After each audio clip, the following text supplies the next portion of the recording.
जय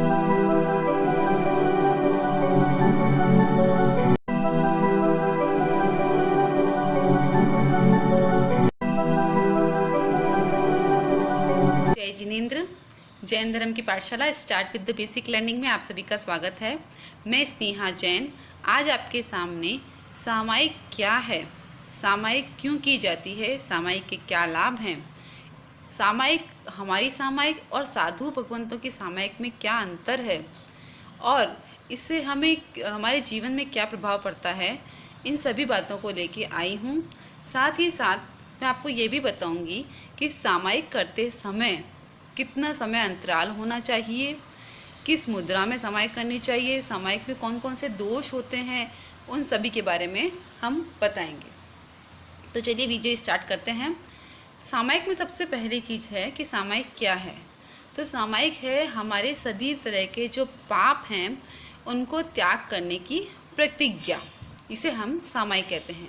जिस तरह से हम जब नौकार मंत्र बोलते हैं तो नौकार मंत्र बोलते समय हमें विनय की प्राप्ति होती है, तो उसी तरह सामायिक करने से हमें वीरति की प्राप्ति होती है। जितने भी हमारे तीर्थंकर हैं या साधु भगवंत हैं वे सभी दीक्षा ग्रहण करते समय जो सभी पापों को त्याग करने की प्रतिज्ञा लेते हैं वो इसी सूत्र से लेते हैं। उस सूत्र का नाम है करेमी भंते। अलग अलग संप्रदाय में सामायिक करने की विधि अलग अलग है, लेकिन सामायिक करने की जो सूत्र है वो सभी संप्रदाय में यही है। यानी कि ये करेमी भंते का सूत्र ही सभी संप्रदाय में बोला जाता है जो विशिष्ट है। उसके अलावा हमारे सामायिक में की विशेषता बहुत विख्यात है। यहाँ तक कि हमारे जो मुनि हैं मुनि श्री जिन भद्र मणि श्रवण समाशरण जी ने तो 28,000 श्लोकों की रचना सिर्फ करेमी भंते और नौकार मंत्र को समझाने में ही कर दी है।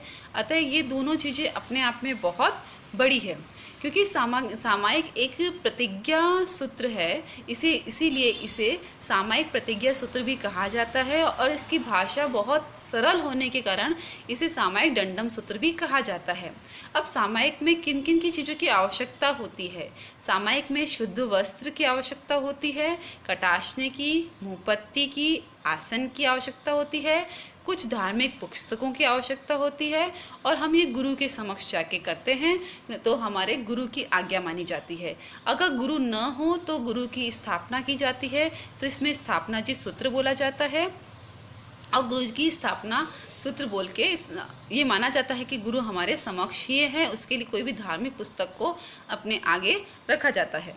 अब देखते हैं कि करेमी भंते का सूत्र क्या है। सबसे पहले इसका सूत्र लेते हैं और फिर सूत्र का अर्थ समझते हैं कि करेमी भंते सामायम सावज्जम जोगम पचक्खामी जावनियमम पज्वा स्वामी दुबिहम तिबिहेणम मणिणम कायाए बाएणम न करेमी न कार्वेमी तस्य भंते प्रिकमामी निंदामी गरियामी अप्पाणम वोसरामी। ये सूत्र मैं पहले भी आपको बता चुकी हूँ मेरी वीडियो में, लेकिन आज इसका पूरा अर्थ मैं आपको बताती हूँ। करेमी भंते, करेमी मतलब आज अभी वर्तमान में मैं यहाँ बैठी हूँ और मैं सभी पापों को त्याग करने के लिए जो प्रतिज्ञा लेने के लिए बैठी हूँ, तो हे भगवंत मैं करेमी यानी कि करना चाहती हूँ और वर्तमान में अभी करना चाहती हूँ। भंते, भंते का मतलब यहाँ पे होता है गुरुजन को आमंत्रित करना। अब हम गुरुजन को आमंत्रित क्यों करते हैं? गुरुजन को आमंत्रित करने का मेन कारण होता है कि वो हमारे शुभ कर्ता हैं, वो हमारे अशुद्ध कर्मों को दूर करके शुद्ध कर्म हमें कैसे प्राप्त हो उसके मार्गदर्शक है और वो 3 तरह के विकारों को भी हमसे दूर करते हैं। वे 3 तरह के विकार कौन कौन से हैं? वे विकार हैं भयांत, भवांत एंड बदत। भयांत मतलब जो हमारे 7 तरह के भय होते हैं उन्हें दूर करने वाले होते हैं। भवांत मतलब जो हमारे नारकी के भव हैं उनको कम करने और ख़त्म करने के कौन कौन से उपाय हैं उनको बताने वाले होते हैं। और तीसरा है वेदांत, यानी कि वे हमारे शुभचिंतक है, मार्गदर्शक है और हमारे मार्ग में आने वाली बाधाएं, हमारे जीवन में आने वाली बाधाओं के बारे में हमें सचेत करते हैं, उनसे दूर रहने के लिए और उन्हें सॉल्व करने के तरीके बताते हैं। तो इस तरह से वे जो गुरु भगवंत हैं वे हमारे शुभचिंतक हैं। तो ऐसे शुभचिंतकों को अच्छे कार्य के लिए आमंत्रण किया जाता है। तो करेमी भंते, यानी कि हे प्रभु, मैं जो काम करने के लिए तैयार हूँ उसके लिए मैं गुरु को आमंत्रित करती हूँ। अब आता है सामायम। सामायम मतलब सम अवस्था में कमाया जाने वाला लाभ। इसका अगर संधि विच्छेद किया जाए तो सम प्लस आय, यानी कि एकदम सम अवस्था। अब सम अवस्था क्या हुई? जिसमें राग देश से मुक्त हो, मन वचन काया में समन्वय हो, यानी कि मन वचन काया एकदम स्थिर हो, हमारे कोई सभी के लिए मैत्री भाव, सभी के लिए सद्भावना का भाव, सभी का अच्छा हो, स्थिरता का भाव हो, भावों में उदासीनता हो, किसी के लिए राग ना हो, किसी के लिए द्वेष ना हो और सभी के प्रति मैत्री का भाव हो। तो हम सम अवस्था में बैठते हो। और आय, यहाँ पे लाभ का अर्थ बताया है आय के लिए, यानी कि सम अवस्था में रह के अपने चित्त को स्थिर करके लाभ कमाना। लाभ कमाने का मतलब हो गया अशुद्ध कर्मों का नाश करके शुद्ध कर्मों की वृद्धि करना। तो यहाँ अब मैंने आपको अर्थ बताया है करीमी भंते सामायम। अब हम आगे बढ़ते हैं। सावज्जम जोगम पचक्खामी, यानी कि जितना योग है, पापों को त्याग करने का जो योग है, उसका योग अपनाकर मैं इन पापों को त्याग करने की प्रतिज्ञा लूँ। अब यहाँ पापों का त्याग करने का योग आगे वाले सूत्रों में दिया गया है। सावज्जम जोगम पचक्खामी, जितने भी पाप हैं उनको त्याग करने का जितना भी योग है उसका मैं आगे पचकान करूँ। कैसे, उस क्रिया को कैसे करूँ कि सावजम जोगम पचक्खामी दुविहम तिविहेणम। हम ग्रस्त जीवन में हैं और ग्रस्त जीवन में रहकर हम सिर्फ एक सामायिक करते हैं, दो सामायिक करते हैं। तो इसीलिए हम दुविहम और तिविहेणम शब्द का उपयोग करते हैं। दुविहम तिविहेणम मतलब जितनी घड़ी, जितना समय हम सामायिक कर रहे हैं उस समय हम दुविहम तिविहेणम मणिणम वायाए कायणम, यानी कि मन वचन और काया से। अब मैं आपको पहले दुविहेणम और तिविहेणम का मतलब समझाती हूँ। दुविहेणम मतलब दो तरीके से, दो प्रकार से, और तिविहेणम मतलब तीन विधियों से। दो प्रकार से और तीन विधियों से मैं मन वचन काया, ये हो गई तीन विधियाँ। अब दो प्रकार कौन से? न करेमी न कारवेमी, यानी कि ना तो मैं करूँगी और ना करवाऊँगी। अब इसका पूरा अर्थ मैं समझाती हूँ। दुविहेणम तिविहेणम मणिणम वायाए कारिणम न करेमी न कारवेमी। यहाँ तक के दोहे का अर्थ ये है कि मैं ना तो मन से कोई गलत कार्य करूँगी ना करवाऊँगी सामायिक की उस अवधि के अंतर्गत, ना वचन से कोई गलत कार्य करूँगी और ना करवाऊँगी, और ना काया से कोई गलत कार्य करूँगी और ना करवाऊँगी। तो इस तरह से मन वचन और काया से मैं ना तो कोई गलत कार्य करूँगी और ना ही करवाऊँगी। यहाँ एक बात आपको बहुत अच्छी लगेगी समझने में कि जब साधु भगवंत ये प्रतिज्ञा लेते हैं दीक्षा के समय, तो वो करेमी भंते की पार्टी में इन कुछ अक्षरों का फेर कर देते हैं, यानी कि कुछ अक्षर वो अलग बोलते हैं। वो क्या बोलते हैं? हम बोलते हैं न करेंगे न करवाएंगे, लेकिन वो इसके अलावा भी कुछ शब्द बोलते हैं। इसीलिए हम बोलते हैं दुविहम तिविहेणम और वो बोलते हैं तिविहम तिविहेणम। तिविहम तिविहेणम मतलब तीन प्रकार से, तीन विधियों को करके, यानी कि न तो मैं करूँगी न मैं करवाऊंगी, ये दो विधियां तो हो गई। तीसरी है करने वाले की अनुमोदना भी नहीं करूंगी। ये होता है जब साधु भगवंत अपने करेमी भंते बोलते हैं। लेकिन हम जब बोलते हैं हम सिर्फ दो विधि का उपयोग करते हैं, दुविहम तिविहेणम, न करूंगी न करवाऊंगी। तो ये हम दोनों में डिफरेंसेस होते हैं, क्योंकि हम जो समय करते हैं वो सिर्फ 2 घड़ी की करते हैं, यानी कि 48 मिनट की, 1 घड़ी 12 मिनट की, उस 2 घड़ी 48 मिनट की। लेकिन साधु भगवान जिस समय दीक्षा लेते हैं उसी समय पूर्ण जीवन के लिए सामायिक ले लेते हैं।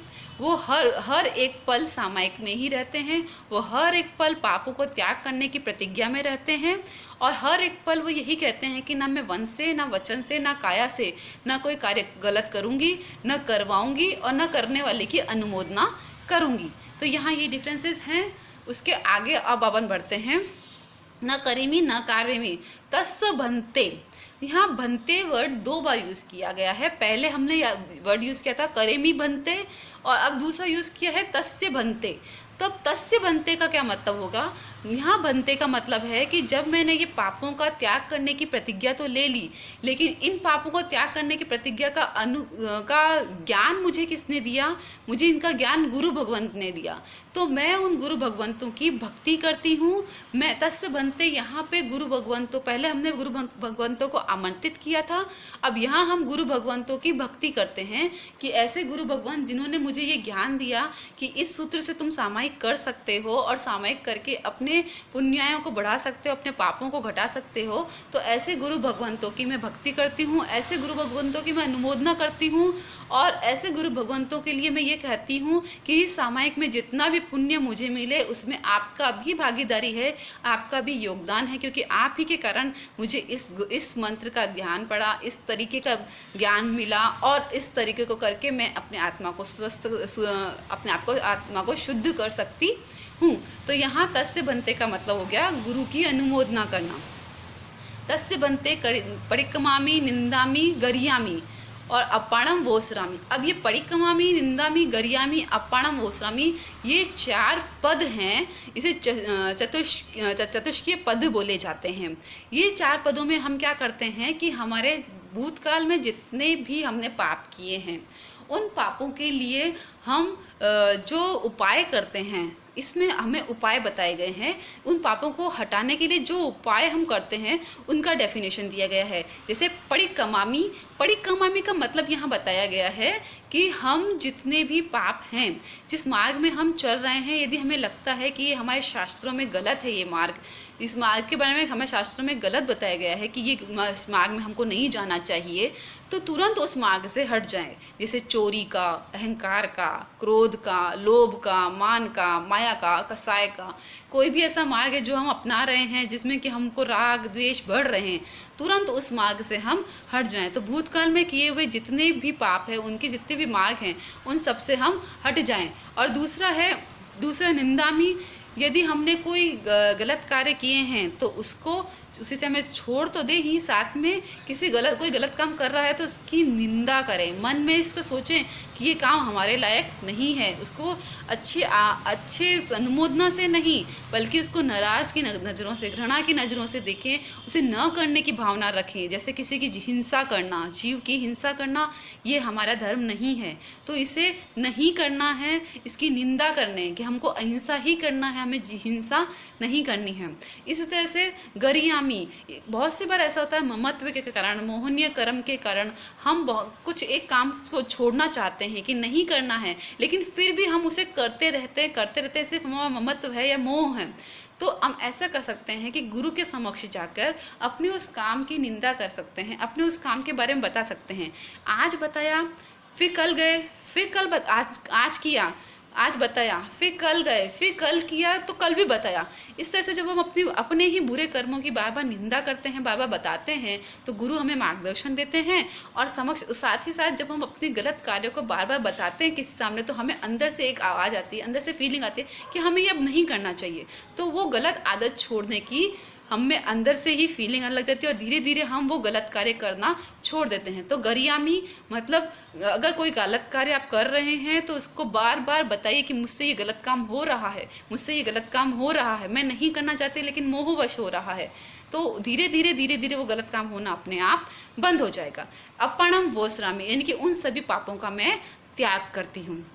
इस तरह से करेमी भन्ते सूत्र का पूर्ण अर्थ मैंने आपको बताया। इसके अलावा मैं आपको कुछ और बताना चाहती हूँ कि जैसे साधु भगवंत होते हैं तो हम बोलते हैं साधु भगवंत होते हैं, गुरु भगवंतों के द्वारा बोले गए कुछ अलग शब्द मैं आपको बताना चाहूँगी। जैसे हम बोलते हैं सावज्य जोगम, सावज्य जोगम मतलब जितने समय के लिए हमने ये जोग किया है, जितने समय के लिए हमने सामायिक की है उतने समय के लिए सावज्य जोगम।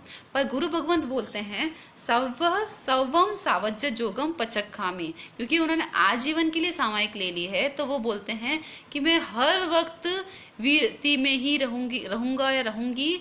मैं कभी भी पापों के मतलब जो भी मन से वचन से काया से जो पाप है उनका त्याग करूँगी, हर वक्त वीरति में रहेंगे। तो सर्व लगाते हैं। साथ में जैसे हम बोलते हैं जाव नियमम, तो वो बोलते हैं जावन जी वाए, जावन जी वाए जाव नियमम वही समय अवधि 2 घड़ी की, जबकि वो बोलते हैं आजीवन, मैं हर समय आजीवन।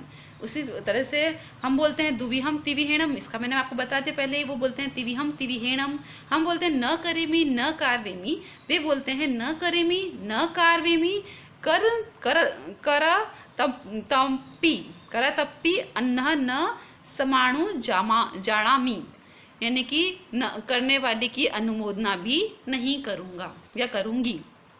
तो इस तरह से गुरु गुरु भगवंतों के द्वारा करेमी बनते जो बोला जाता है, जो कि दीक्षा लेने से पूर्व सभी पापों की प्रतिज्ञा, सभी पापों को त्याग करने की जो प्रतिज्ञा होती है उस समय लेते हैं। तो गुरु भगवंत इस तरह से करेमी बनते की पार्टी करते हैं। अब मैं बताती हूँ कि सामायिक के लाभ क्या होते हैं। सामायिक के लाभ में ये कहा गया है, अगर शास्त्रों के हिसाब से देखा जाए तो कहा गया है कि 13 करोड़ पल्लवपन के समावेश होकर देवलोक का आयुष्य बनता है एक सामायिक करने पे।